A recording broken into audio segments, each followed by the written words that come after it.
Autoconhecimento, o desafio.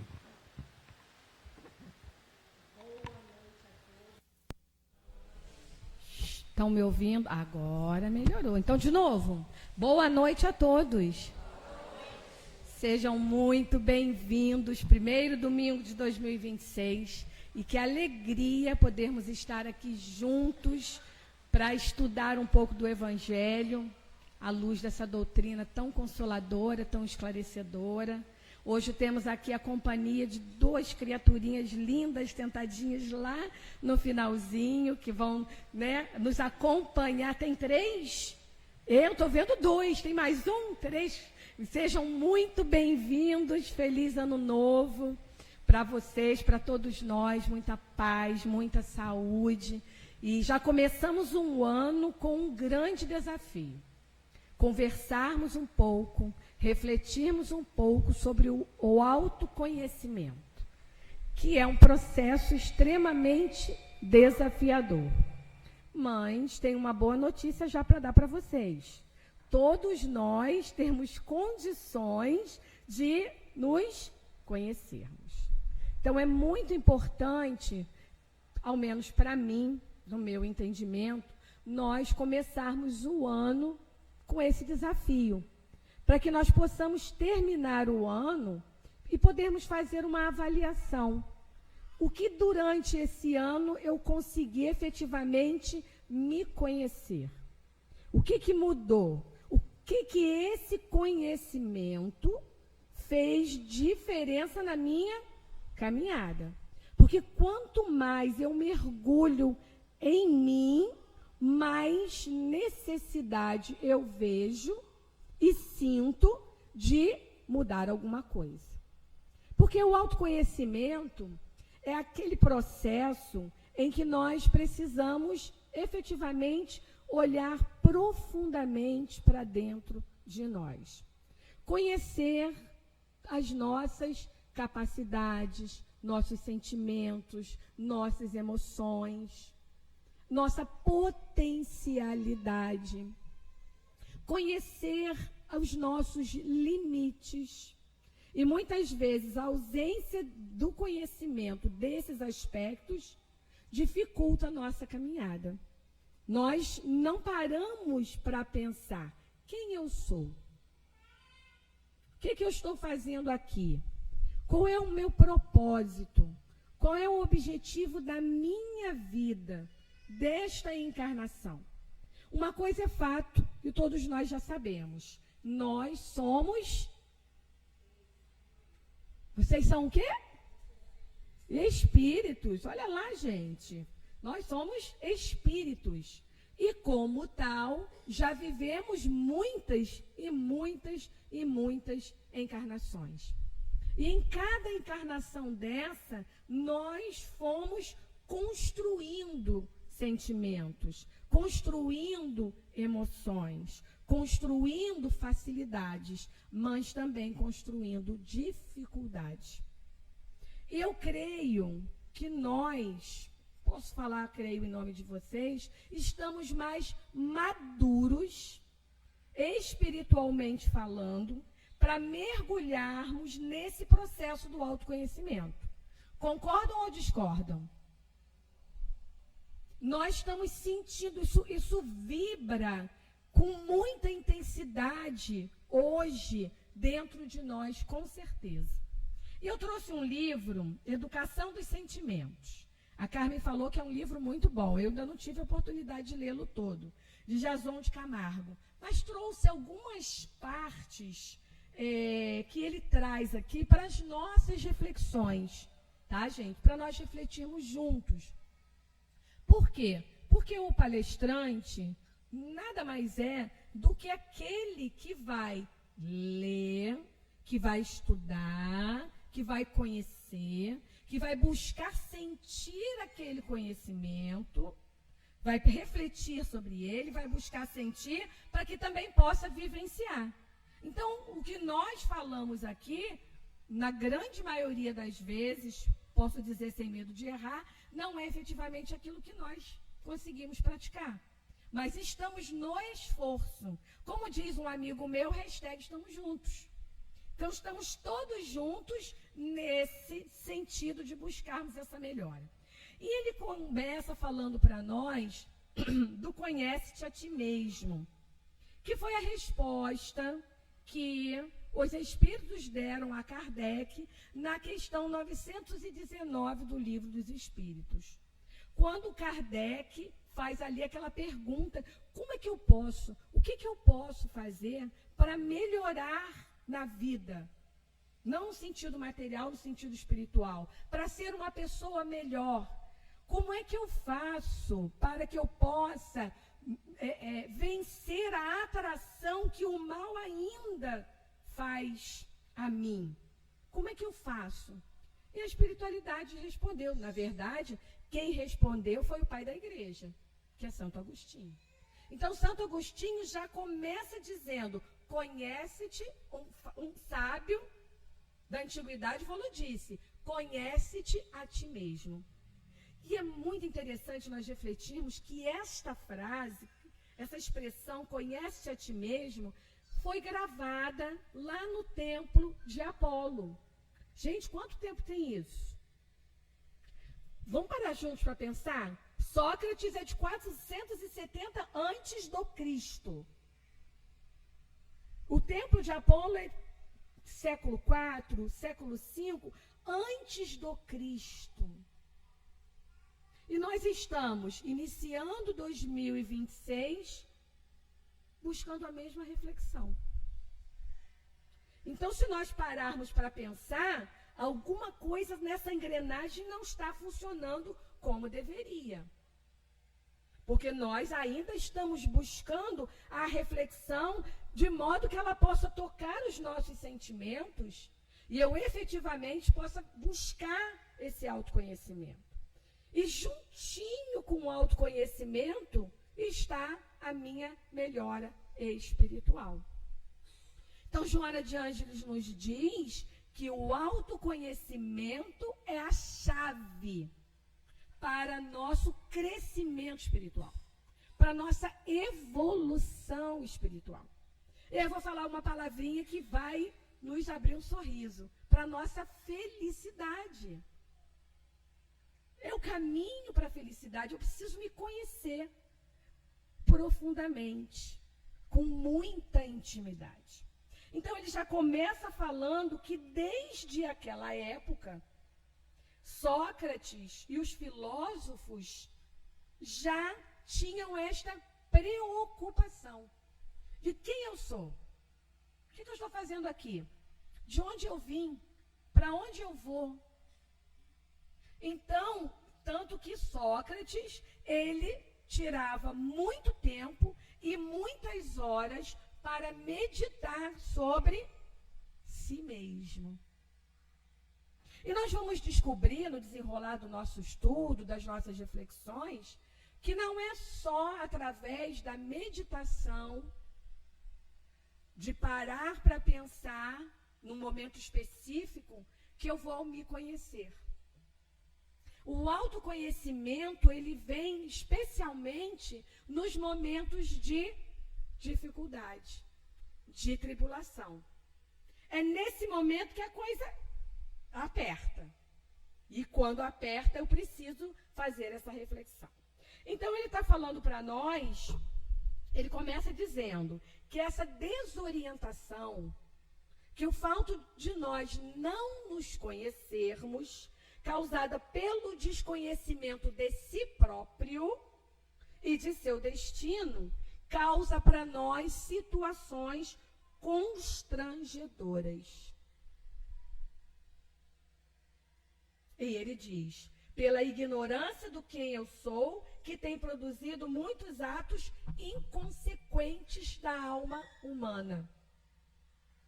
Nós temos uma luz, e essa luz foi trazida não especificamente pela doutrina dos espíritos, não especificamente por Jesus, mas por Sócrates, que já foi lá no mundo espiritual, já tinha toda uma programação, tudo organizado, então ele já veio plantar a sementinha. Tanto que ele diz para nós, quando nós vamos no Evangelho segundo o Espiritismo, lá na introdução, Kardec faz uma análise, traz para nós Sócrates e Platão, precursores da ideia cristã e do Espiritismo. Então, ele já começa, esse resumo da doutrina de Sócrates e Platão, a fala de Sócrates é a seguinte: o homem é uma alma encarnada. Gente, 470 anos antes do Cristo. E nós ainda ficamos naquela dúvida: será, Assunção, que eu sou um espírito ou não sou um espírito? Eu tenho um espírito ou eu sou um espírito? O que vai acontecer comigo? De onde eu vim? Então, Sócrates, ele já diz isso. O homem é uma alma encarnada. Antes da sua encarnação, ele existia unido aos tipos primordiais. Então, ele já diz que já existia. Então, Sócrates já sabia que nós somos espírito, que nós viemos do mundo espiritual e que iríamos retornar para o mundo espiritual. Essa base, meus amigos, nós já temos. Essa base nós já temos. E isso faz, se não está fazendo, nós vamos refletir, faz a diferença na nossa existência. Porque eu não vivo de acordo com aqueles que acreditam que morri, acabou. Não existe mais nada. Nós sabemos que vamos retornar à pátria espiritual, que de lá nós viemos, e viemos com uma bagagem. São muitas e muitas encarnações, como eu disse, construindo esse ser inteligente que sou eu. Foi interessante quando a gente começa a estudar, e daí a gente fala assim, a gente pensa assim: eu sou Ana Laura. Eu estou Ana Laura nessa encarnação, não é? Porque eu, enquanto espírito, já vivi muitas existências. Então, tenho uma bagagem, estou tendo uma nova oportunidade de construir algo melhor para mim. Não é esse o nosso objetivo na vida? Falando materialmente? Falando de forma material, é o que nós queremos fazer. Construir uma vida melhor, uma vida de paz, de amor, de harmonia. Mas para isso, nós precisamos compreender que o autoconhecimento que vai me levar a essa paz. Porque é através dele que eu vou trabalhar as minhas más tendências, as minhas más inclinações. Então, no momento que eu estiver diante de alguma pessoa, de alguma situação, e alguém me fecha no trânsito, atravessa na minha frente, eu já domino aquilo. Não, eu não vou falar um palavrão. Eu não vou mais me aborrecer com aquilo. Simplesmente, eu vou dizer para ele, do fundo da minha alma e do meu coração: vai com Deus, segue o seu caminho. Mas eu preciso me conhecer. Saber por que eu tenho esse tipo de atitude ainda. Então, ele continua nos trazendo muitas reflexões. Então, ele diz assim para nós, que o desconhecimento, né, de nós mesmos é que vai trazendo essas consequências. Nós vamos tendo atitudes que não são agradáveis. E ele vai falando para nós aqui nesse começo sobre a questão 919, que nós vamos trabalhar ela mais um pouquinho à frente. Mas ele diz assim, observemos que o meio prático e eficaz para o homem se melhorar, que é essa pergunta de Kardec, para eu me melhorar, para eu resistir ao mal, o que eu preciso fazer? Resistir ao mal é o autoconhecimento, isto é, conhecer profundamente, inclusive as obrigações relacionadas a mim. Será que eu conheço as obrigações relacionadas a mim? Pois é. Como eu estou cuidando do meu corpinho, como eu estou cuidando do meu ambiente, tudo isso está relacionado a mim. Então, é analisar. Porque eu sei que eu não posso comer determinadas coisas, porque o meu estômago tem sensibilidade a isso ou aquele alimento, e eu vou e como. Então, eu preciso estar atento. Então, ele diz isso, se conhecer profundamente. Mas, Ana Laura, isso é difícil, sim. Então, vamos buscar nos conhecer dentro das nossas possibilidades. E vamos nos aprofundando, fazendo disso um hábito. E ele diz, se conhecer profundamente, saber quem ele é, quais suas obrigações consigo mesmo e com a sociedade. Porque o autoconhecimento, ele é individual, mas ele perpassa pelo coletivo, pelo convívio na sociedade. E eu tenho um papel nessa sociedade. E eu preciso saber que papel é esse que eu estou desempenhando na sociedade. E ele diz, ele necessita estudar mais para saber o respeito de suas emoções e sentimentos, a respeito do seu psiquismo e de como realizar as transformações necessárias em sua vida. Como transformar, como fazer as mudanças necessárias na nossa vida. Será que eu consigo perceber que eu preciso fazer mudanças? Será que eu consigo? Eu preciso primeiro ver. Eu preciso fazer alguma mudança? Então eu vou olhando quais mudanças eu preciso fazer. Como é que eu estou vivendo a minha vida? E ele traz, lá no capítulo 10, um tema muito interessante quando ele vai falar para nós do paradigma. O que é o paradigma? É o modelo, é o padrão. Então ele nos faz refletir que durante as inúmeras encarnações eu fui absorvendo modelos. Eu fui absorvendo padrões. E muitas vezes eu vivo de acordo com esse modelo e esses padrões sem analisar. Já vai no automático. Acontece assim com vocês? Já vai automaticamente. Eu faço as coisas automaticamente, sem avaliar. Então ele diz, os seres humanos no geral seguem certas regras que o tipificam. Suas maneiras de pensar e de agir. Então, muitas vezes, a nossa maneira de agir e de pensar segue um determinado padrão. Segue um determinado modelo. E ele fala mais um pouquinho, permanecem por muitos anos com os mesmos sistemas de vida, com as mesmas formas de viverem, sem perceberem que estão seguindo um padrão que já não corresponde mais a esse processo evolutivo, a esse processo de crescimento espiritual. Percebemos? E muitas vezes nós passamos esses mesmos modelos, esses mesmos padrões para as nossas crianças. Passamos os mesmos modelos para as nossas crianças sem o perceber. Como ele diz, acreditando que aquele modelo, que aquele paradigma é o correto, sem analisar. E eu vou seguindo cegamente. Então ele diz que na visão espírita, um grande número de paradigmas foi adquirido nas reencarnações. Acontece que cada um de nós carrega consigo uma gama de experiências próprias. As experiências são individuais, reunidas nas várias etapas da palingenese, ou seja, das reencarnações.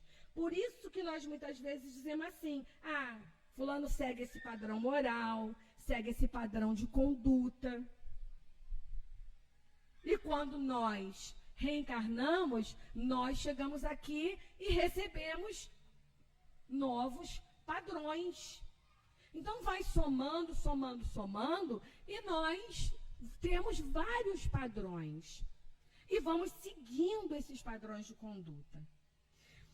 Mas ele nos chama a atenção da necessidade de nós mudarmos esses paradigmas. Mudarmos esses padrões, esses modelos. E eu pensei, quando eu estava estudando, num modelo que tanto nos traz prejuízos ainda até hoje, que é, por exemplo, o machismo. Os meninos que me desculpem, se tiverem outro exemplo, me ajudem. Mas, apesar de que tem muitas meninas que são bem machistas e ensinam aos seus filhos a serem machistas. Então, é um paradigma, é um modelo, é um padrão que nós ainda reproduzimos. Já estamos em 2026. Os padrões precisam mudar. E essa mudança, muitas vezes, é muito lenta. E nós estamos vendo aí o feminicídio acontecendo de uma maneira assustadora. Não é verdade? Nos assusta. Porque o machismo, o poder, a soberania do homem sobre a mulher ainda impera no coração, no padrão, no modelo de determinados seres humanos. E reproduzem isso sem parar para pensar. Que é esse o convite que Santo Agostinho faz para nós.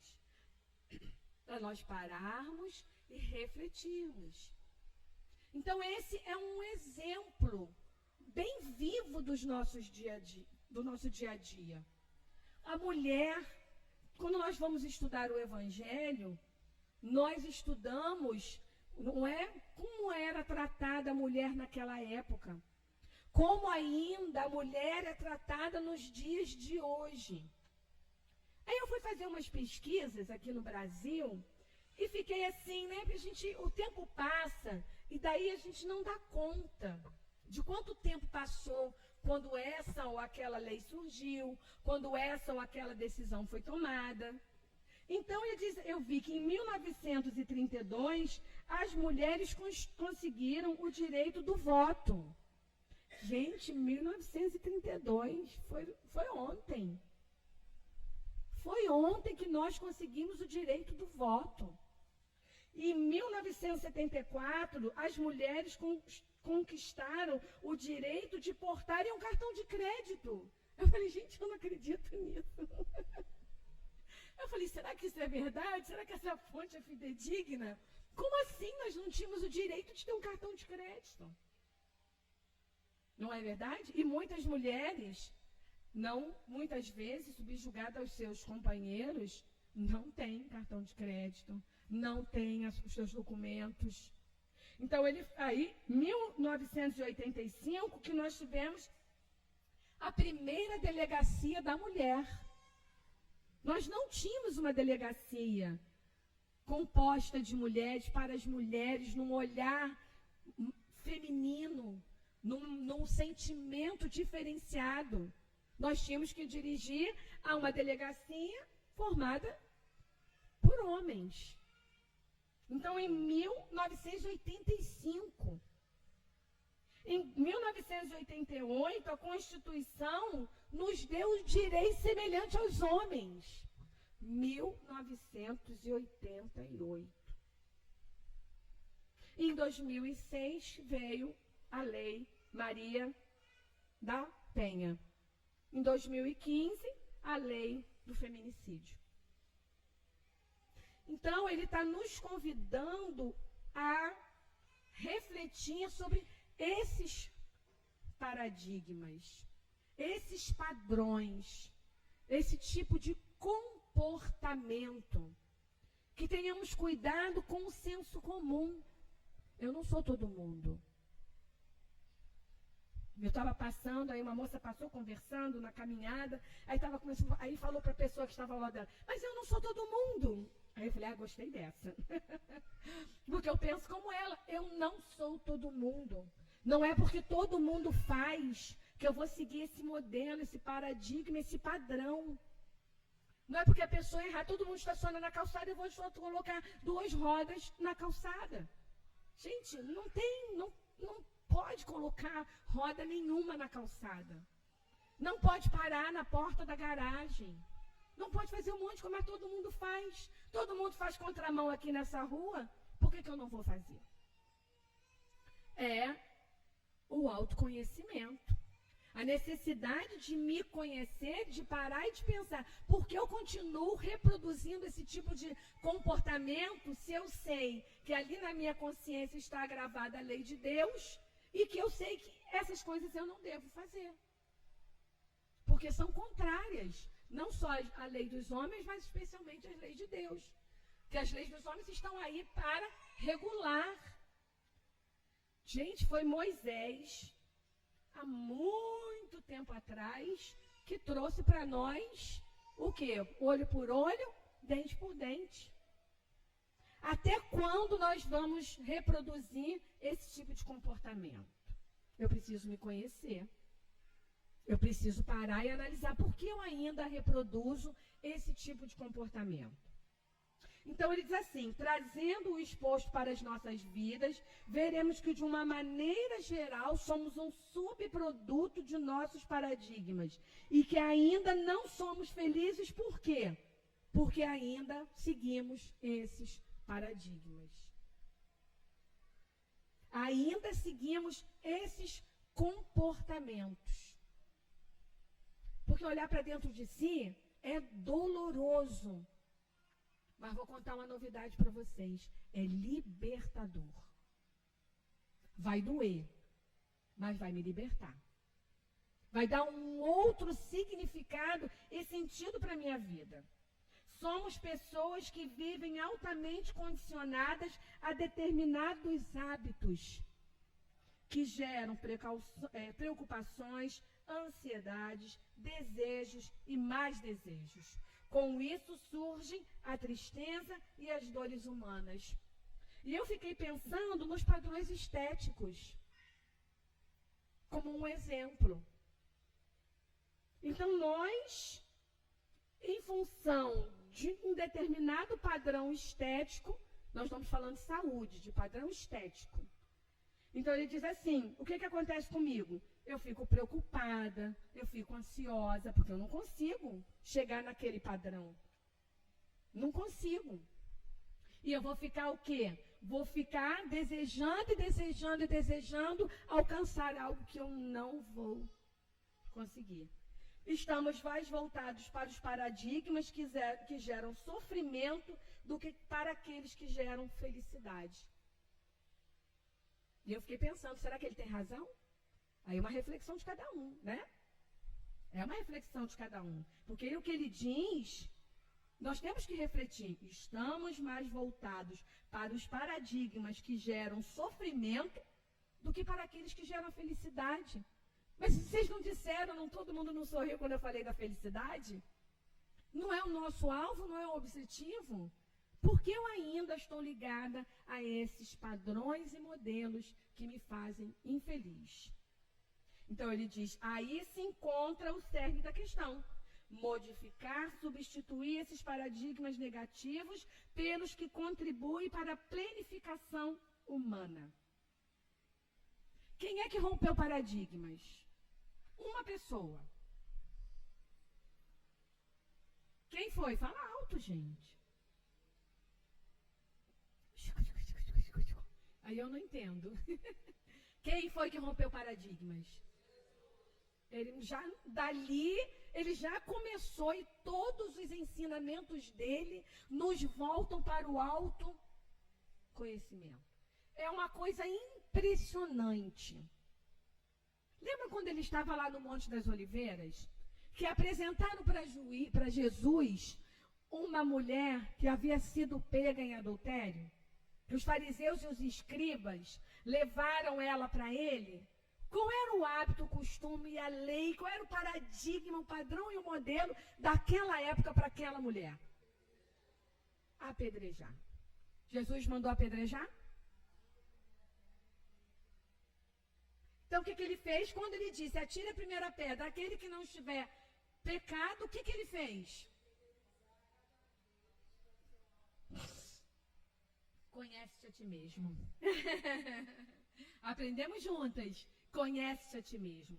Ele disse naquele momento para aquelas pessoas, inclusive para aquela mulher, porque depois todos saíram, começando pelos mais velhos, todos saíram, porque como que eu vou condenar alguém se eu ainda erro. Mas nós fazemos isso? Nas redes sociais nós vemos isso? É uma coisa impressionante, não é? E se nós não tivermos cuidado, o dedinho vai lá, vai escrever alguma coisa, vai dizer alguma coisa, vai postar alguma coisa, sem antes eu parar para pensar e para refletir naquela situação. Então, olha que passagem maravilhosa. Ele está dizendo isso. Gente, olhem para dentro de vocês. Se conheçam. Será que vocês têm condições de jogar pedra? Será que vocês fazem tudo certo na vida? Será que vocês não erram em nada? E daí, olha, quando isso acontece, a gente se recolhe, reflete, segue adiante. E quando Jesus olhou e disse assim, mulher, ninguém te recriminou, ninguém te condenou? E ela disse, não, mestre, não, Senhor. E aí o que ele disse para ela? O que foi que ele disse? Quem lembra? Isso aí. Vá, eu também não vou te condenar. E olha que ele é, né? O nosso guia e modelo. O espírito mais perfeito que nós conhecemos aqui na Terra. Então ele diz para ela, vai e não tornes a pecar. Ou seja, olhe para dentro de você. Se conheça. Pare e pensa. Por que você está indo por esse caminho? Por que você escolheu esse caminho? Boa Nova, capítulo 15. Quem não tem o livro, pega aqui, que certamente a biblioteca tem, e ele vai ali relatar, Humberto de Campos, com detalhes, essa passagem, que não é o nosso objeto. O nosso objeto é nós refletirmos nessa passagem que Jesus está dizendo, gente, se conheça, conhece-te a ti mesmo, antes de você recriminar, antes de você tomar uma atitude, antes de seguir um padrão, um modelo, um paradigma, pare e pensa. Não é porque o outro está fazendo que você vai fazer igual. Já estamos em 2026. E daí ele diz, nessa mudança de paradigma, ele fala, uma parte que eu separei aqui para nós, abandonar a roupagem velha do homem sofrido pela impertinência, magoado pelo orgulho ou quebrado pelo ressentimento e vestir a roupa nova da tolerância, da humildade e do perdão. Deixar esse homem velho, buscar dentro de nós, está aqui, está tudo aqui. Quando Deus nos criou, Ele nos criou com toda a potencialidade. Só tem coisa boa aqui dentro de nós. Mas essas coisas boas, elas precisam ser trabalhadas, serem observadas. E essas coisas boas é que vão nos ajudar aquelas que não são boas. E ele fala mais um pouquinho, que eu separei mais um trecho, ele diz assim, ideias virtuosas não são plenamente acolhidas em nosso psiquismo. Por quê que nós acolhemos mais as outras ideias e não as ideias virtuosas? Por que será? Estamos presos, impregnados, cristalizados, muitas vezes, nesses paradigmas. E assim, nós não nos conhecemos, não nos desvendamos. Quem eu sou? É uma pergunta para nós levarmos e refletirmos mais sobre ela. Quem eu sou? E muitas vezes, como eu disse, é no momento da dor, é no momento da dificuldade que eu vou descobrir quem eu sou. Lembram da parábola do filho pródigo? O que aconteceu com o filho pródigo? Um homem tinha 2 filhos. Um mais jovem e um pouquinho mais velho. O mais jovem tinha tudo, os 2 tinham tudo. Nós temos tudo. Temos ou não temos? Ali ele está falando do material. Aqui eu estou falando do espiritual. Deus nos dá tudo. Mas como o filho pródigo, insatisfeito, ele pede a sua herança. E sai. Nós, insatisfeitos, pegamos a nossa herança e trocamos a nossa herança pelos bens materiais, pelas coisas materiais. Foi o que ele fez. Ele pegou a herança, a falta do autoconhecimento. Então, essa falta fez com que ele pegasse a herança e dilapidasse a sua herança. Mas chega na hora que o pai de amor dá uma apertada na gente. Aí ele, peraí, deixa eu dar uma apertada ali na Ana Laura, que o negócio não está indo pelo caminho que deveria ir. Quando ele dilapidou tudo, naquela ocasião veio a fome. E ele então, né, no momento que vem aquela dor, aquele problema, aquela dificuldade maior, paro para pensar. O pai de amor me deu tudo. E eu troquei tudo pelos bens materiais. Quando ele percebe, e aí esse momento do autoconhecimento, é quando ele para pensar e analisar. Nossa, estou eu aqui trabalhando com os porcos, nem a comida dos porcos, a lavagem eu posso comer, enquanto aqueles que trabalham na seara do bem, que trabalham na seara do meu pai, que trabalham na casa do meu pai, têm tudo. Não falta absolutamente nada. Percebe o momento do autoconhecimento? Nós podemos fazer isso sem necessariamente passar pela dor e pela dificuldade. Mas o filho pródigo, ele mostra isso para nós. Foi naquele momento da dor maior, da dificuldade maior, que ele para e pensa. Aí ele cai em si. Aí ele para e, nossa, na casa do pai eu tenho tudo. Gente, nós temos tudo na casa do pai. Tudo que nós precisamos, o pai nos deu. E o que faz o filho pródigo? Vou voltar para a casa do meu pai, porque lá eu tenho tudo. E é assim que acontece conosco. Vou voltar na casa espírita, vou lá tomar um passo, porque a coisa está feia aqui para o meu lado. Aí quando está tudo bom, eu troco. Mas quando as coisas não estão boas, eu venho. Quando na verdade o ideal é o que me mantém aqui. Sempre. De preferência estudando, de preferência trabalhando, né, Dejanira? Que as portas estão sempre abertas para todos, trabalho aqui que não falta.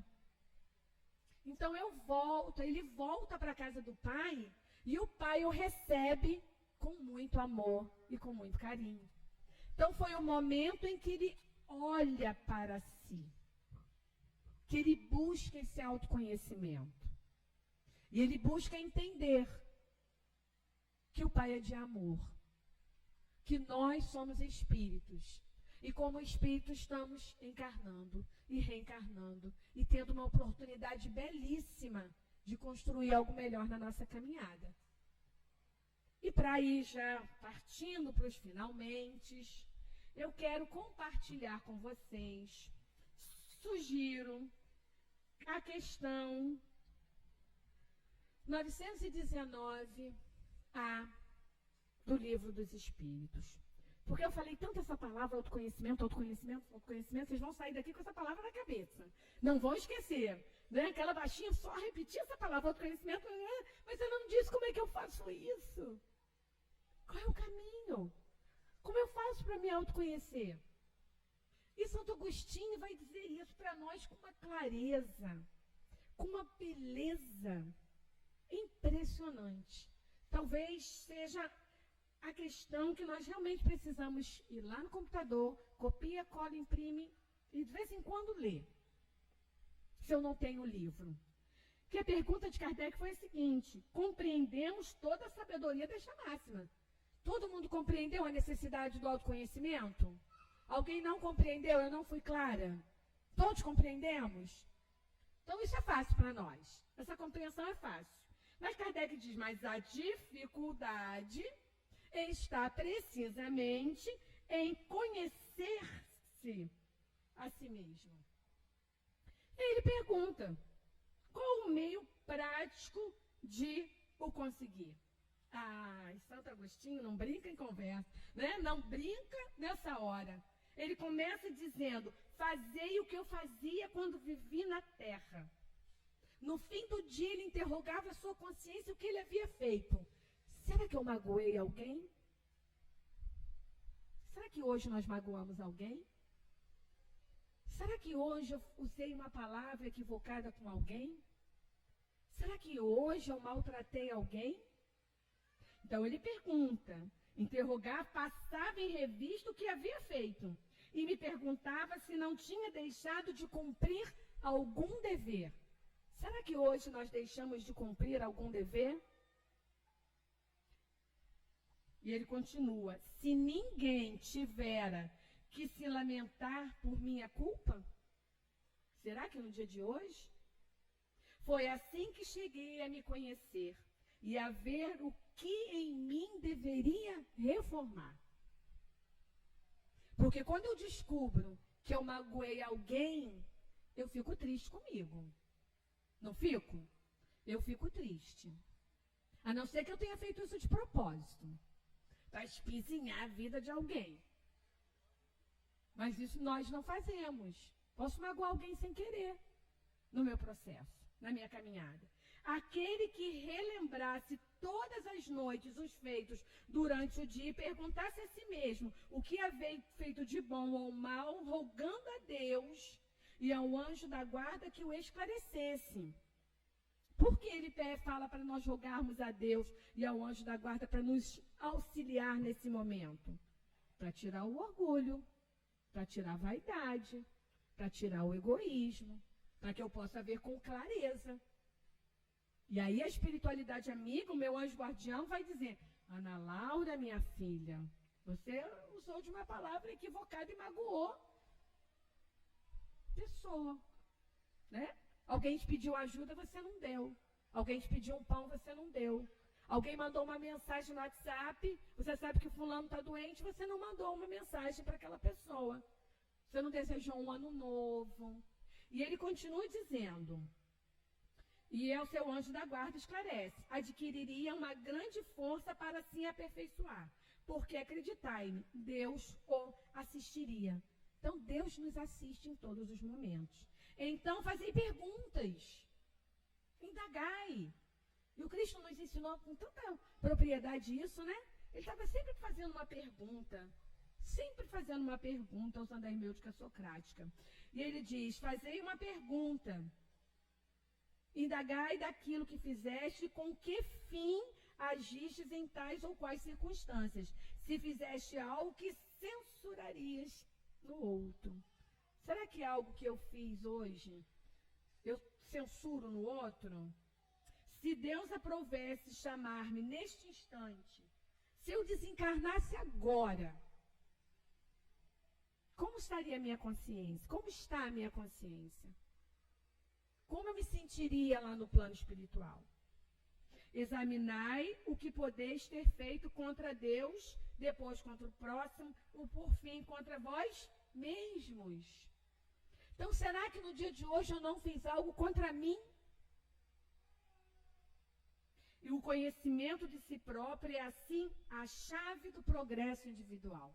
Então, assim como Joana, ele diz para nós, se eu quero progredir, se eu quero ser uma pessoa melhor nessa vida, se eu quero resistir às tentações do mal, eu preciso me conhecer. Essa é a chave para que abre a porta do autoconhecimento. Mas direis, como há alguém de julgar-se a si mesmo? Como eu vou avaliar as minhas próprias atitudes? E daí ele fala, não estará nele o amor próprio para atenuar as faltas e torná-las desculpáveis? Olha o nível de sinceridade que eu preciso ter para olhar e não arrumar uma desculpa. Ah, mas eu não fui, eu não fiz, por isso, isso, isso e isso. Mas será que aquilo não era mais importante? O avarento se considera apenas econômico e previdente. O orgulhoso julga que em si só existe dignidade. Então, como é que eu faço? E daí ele vai dizer, se censurais no outrem, não o podereis ter por verdadeira. Então eu vou olhar, será que aquela atitude que eu fiz, eu reprovo no outro? Atire a primeira pedra aquele que não tiver pecado. E assim ele vai trazendo essa mensagem para nós. E eu sugiro que vocês leiam essa mensagem na sua íntegra, porque ele vai mostrando para nós, nos dando esse norte a chave para o autoconhecimento. Me analisar e me avaliar. E eu gostaria, para finalizar, de ler para vocês, para nós irmos nos preparando, porque o nosso amigo ainda vai dar uns recadinhos do coração, não é? Irmos nos preparando para a prece. Por quê? Quem é que pode nos ajudar nesse processo de autoconhecimento? Jesus, né, Assunção? Jesus pode me ajudar. Então, Públio Lentulus escreveu uma carta falando sobre a imagem de Jesus.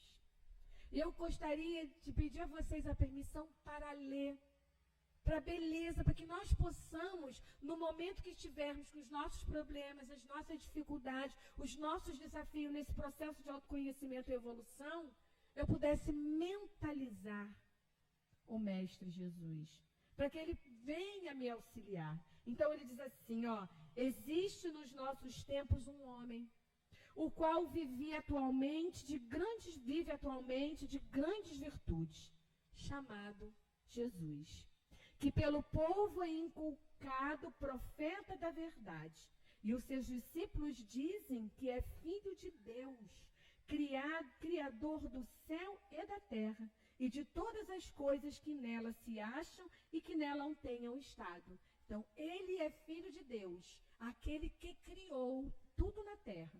Então, ele não é Deus. Ressuscita os mortos, cura os enfermos. Em uma só palavra, é um homem de justa estatura e é muito belo no aspecto. Há tanta majestade no rosto que aqueles que o veiam são forçados a amá-lo ou temê-lo. Tem os cabelos da cor da amêndoa bem madura, distendidos até as orelhas e das orelhas até as espáduas. São da cor da terra, porém mais reluzentes. Tem no meio da sua fronte uma linha separando os cabelos, na forma em uso nos nazarenos. O seu rosto é cheio, o aspecto é muito sereno. Nenhuma ruga ou mancha se vê em sua face de uma cor moderada.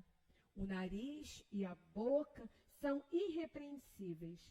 A barba é espessa, mas semelhante aos cabelos, não muito longa, mas separada pelo meio. Seu olhar é muito especioso e grave. Tem os olhos graciosos e claros.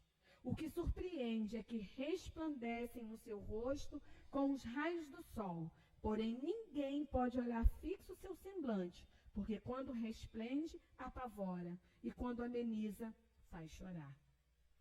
Faz-se amar e é alegre com gravidade. Diz-se que nunca ninguém o viu rir, mas antes chorar.